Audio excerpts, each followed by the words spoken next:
Magandang hapon sa inyo mga kabakyard. I-try natin yung egg 1000 mga kabakyard.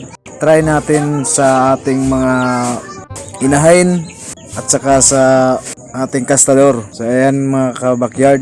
Ang egg 1000 mga kabakyard ay nagpapataas ng fertility ng ating mga inahin at nagpapabuti ng pag-itlog nila.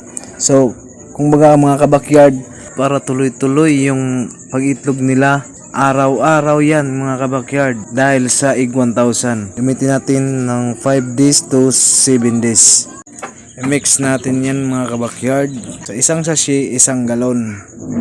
Ayan mga kabakyard, haluin natin yan. Sa isang galon, equivalent yan ng 4 liters mga kabakyard.